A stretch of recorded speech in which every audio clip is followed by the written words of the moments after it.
À chaque grande vacances, mon été est marqué par mes lectures. Vraiment, les livres, les histoires ont façonné chacun de mes étés depuis que je suis toute petite.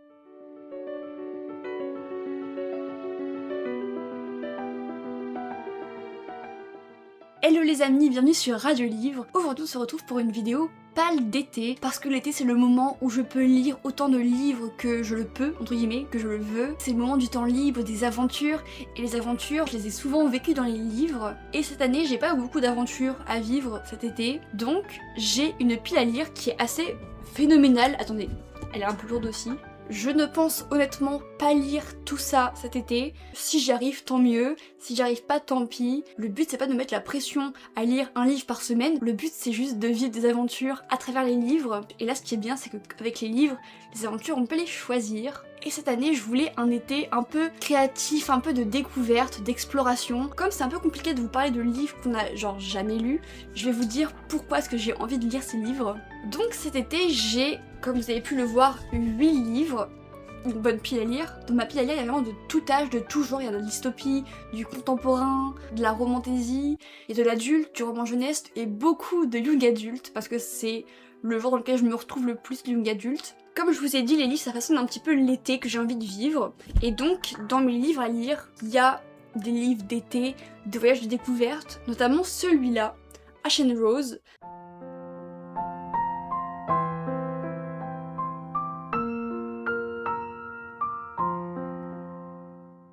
C'est une autrice que j'ai découverte quand j'étais au collège, j'avais complètement oublié que j'avais déjà lu un livre d'elle, et j'avais commencé ce livre un petit peu mais j'étais pas du tout dans le mood de lecture, donc on va le reprendre depuis le début. Vraiment j'ai lu quoi, 2-3 pages je crois. Ce livre c'est une pote qui me l'a offert pour Noël, et ça parle d'écriture. La fille écrit, elle est un peu en panne d'inspiration, et en fait il y a un petit mystère autour d'un jeune homme qui apparaît dans la maison d'à côté, et apparemment il jouerait du violon. Donc musique, écriture, bref, tout ce qui me plaît. En plus, ça se passe en été. C'est écrit l'été est caniculaire. Je suis d'accord, l'été en ce moment est caniculaire. Donc c'est vraiment le meilleur moment pour lire ce livre. Celui-là, c'est ma future lecture. Le livre que j'aimerais lire après Ash and Rose, c'est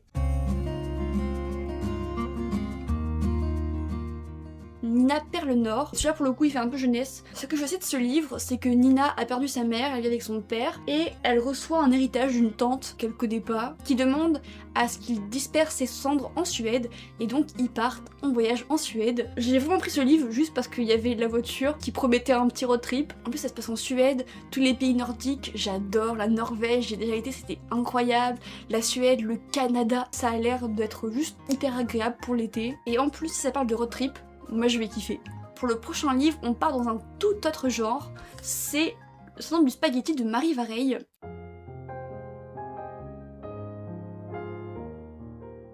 À la librairie, je suis allée vers ce livre pour l'autrice parce que j'en ai entendu parler et que je sais que c'est un livre qui a énormément plu à beaucoup de gens. C'est pas marqué comme young adulte, donc je pense que c'est un peu plus adulte que young adulte. Et puis je pense qu'il peut vraiment m'intéresser parce qu'au 4e de couverture, déjà il y a une citation de John Lennon qui dit « La vie c'est ce qui t'arrive pendant que tu es occupé à faire d'autres plans » et je suis mais absolument d'accord. Vraiment ça me parle mais de fou. Puis après ça nous parle du livre de Léa qui a un immense talent et arrive à réaliser et qui voit en fait sa vie s'écrouler. Je ne sais pas encore pourquoi, mais ça promet d'être une belle lecture aussi. J'ai très hâte de lire celui-là.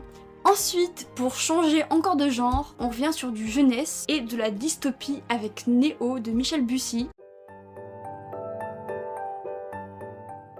D'ailleurs en fait j'ai découvert qu'il était prof à l'université de Rouen. Genre vraiment ça se trouve je le croise dans les couloirs et je sais pas que c'est lui. J'ai même vu son casier à la fac, c'est hyper drôle. Dans ce livre, donc c'est le premier tome d'une saga en 4 tomes, c'est une dystopie qui parle d'un monde sans adultes. Les adultes ont disparu et c'est les enfants qui règnent. Il y a 2 clans, ceux qui vivent au tipi et ceux qui vivent au château. Il y a une maladie qui crée un risque de famine au tipi et donc les 2 chefs de clan s'allient pour essayer de trouver une solution. Ce livre je l'ai pris parce que je pense que c'est un livre que j'aurais adoré quand j'étais petite. Maintenant c'est vrai que je lis beaucoup moins de jeunesse, ça veut pas dire que j'aime moins, c'est juste que je suis moins attirée naturellement par ça. Et donc quand j'ai vu ce livre je me suis dit bon ok, en plus la couverture est sympa, je vais le prendre. Donc voilà, je l'ai prise plutôt par curiosité et aussi un peu par nostalgie parce que je sais que la petite Manon aurait adoré ce livre. Après ce livre, j'ai envie de lire un livre que j'ai envie de lire depuis des années. Attendez, ça fait beaucoup de j'ai envie de lire un livre que j'ai envie, bref.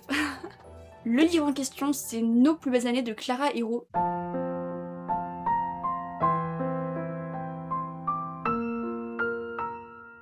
c'est une autrice française que j'adore. Je la suis sur Instagram depuis hyper longtemps, avant même qu'elle soit publiée. Donc j'ai vu ce livre être écrit et je ne l'ai toujours pas lu alors que ça fait quoi, 5 ans 2023 3 ans, j'abuse un peu. De Clara Hérault, j'ai déjà lu Le tourbillon des possibles et Les coquillages ne s'ouvrent qu'en été.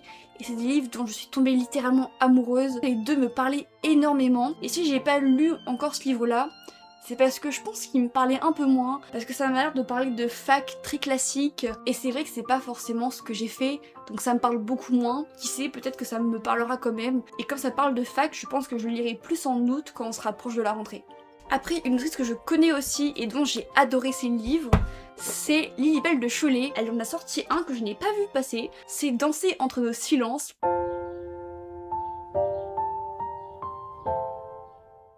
Ça parle de deux meilleurs amis qui préparent des auditions pour rentrer à l'école de l'Opéra de Paris. Donc voilà, juste ce livre, j'ai envie de le lire parce que j'ai déjà lu un livre de Lilibelle de Cholet. J'avais lu Le bleu des souvenirs d'été. J'avais pris ce livre de base parce que ça faisait écho à Dernière Danse, ça parlait d'anorexie, et je me suis dit que ça pourrait tellement m'aider pour Dernière Danse. Et là, ce livre, Danser entre nos silences, ça fait tellement écho aussi à Dernière Danse, mais à une intrigue secondaire. Je l'ai pris parce que je sais que ce livre, je vais l'adorer, et que en plus, ça va peut-être beaucoup m'aider pour Dernière Danse. Lui, j'ai très hâte de le lire. Je pense que c'est le livre que j'ai le plus hâte de lire, parce que ça parle de danse, et tout ce qui est art du spectacle, forcément ça me parle et j'adore. Après, on revient sur un livre qui est un peu dans le style de Deux plus belles années, c'est Juste une fille, de Élise Giraudot.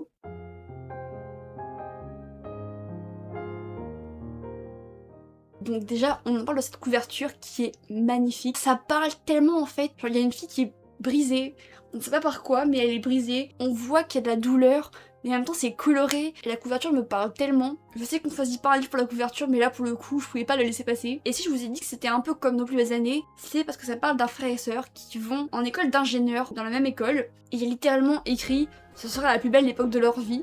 Donc Nos plus belles années. Bref, ça fait un peu l'écho à ça, je pense. Après, je n'ai lu aucun des deux livres. Après, j'avoue, j'ai lu aucun des deux livres. Juste, ils m'ont l'air de se ressembler pas mal.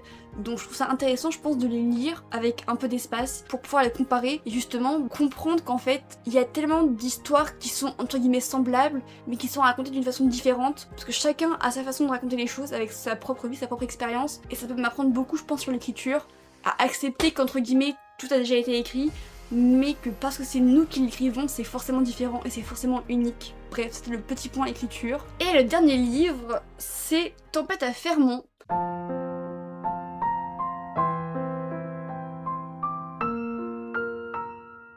Ce livre s'est retrouvé dans ma pile à lire un peu de façon impromptue, inattendue, pas très glorieuse, j'ai envie de dire. À l'époque où je l'ai pris, je lisais celui-là, Les étoiles dans tes yeux de Justine Brajou, et j'ai genre vraiment pas aimé. Je l'ai même pas fini. Je trouvais ça cringe, gênant, mal écrit. C'est pas une romance que j'ai envie de vivre. Les personnages me dégoûtaient en fait. Il y a le gars là, il mangeait des chips au fromage dès le matin et il venait genre parler tout près de la meuf et vraiment ça me... Bah, fais pas ça le matin, c'est dégueu. Bref, ça m'a dégoûté. Et il y a plein de petits détails comme ça qui m'ont dérangé, du coup je l'ai vraiment genre pas du tout aimé. Mais on n'est pas là pour parler de ça, on n'est pas là pour parler de ce livre là. En gros, j'ai demandé à ma soeur quel était le pire livre qu'elle avait lu de sa vie et donc c'est celui-là que ma soeur m'a conseillé pour le pire livre à lire. Et comme ça parle d'hiver, je me dis que comme c'est le pire livre, on peut le lire en été, comme ça on se rafraîchit un petit peu dans l'hiver québécois parce que ça se passe au Québec, au nord du Québec, à Fermont. Je ne connais pas la ville, mais je lirai ce livre juste parce que c'est le Québec et parce que ça parle d'une bibliothécaire et qu'elle a pas envie de retourner vivre à Montréal. Je comprends, moi non plus j'ai pas envie de retourner vivre à Montréal. Peut-être que ma soeur a pas aimé mais que moi je vais bien aimer parce que je sais qu'elle n'a pas aimé Le tourbillon des possibles de Clara Hérault alors que moi j'ai genre adoré, vraiment j'ai kiffé. C'était tous les petits livres que j'ai à lire pour cet été. J'espère que j'arriverai à en lire le plus possible. Je pense que un par semaine c'est ambitieux. En fait, c'est trop ambitieux. Et vous, n'hésitez pas à me dire en commentaire quels sont les livres de votre palle d'été. Ça peut donner beaucoup d'idées de lecture pour l'été prochain ou même pour la rentrée. En tout cas, je vous souhaite plein de belles lectures et je vous dis à bientôt sur Radio Livre. En tout cas, je vous souhaite plein de belles lectures et je vous dis à bientôt sur Radio Livre.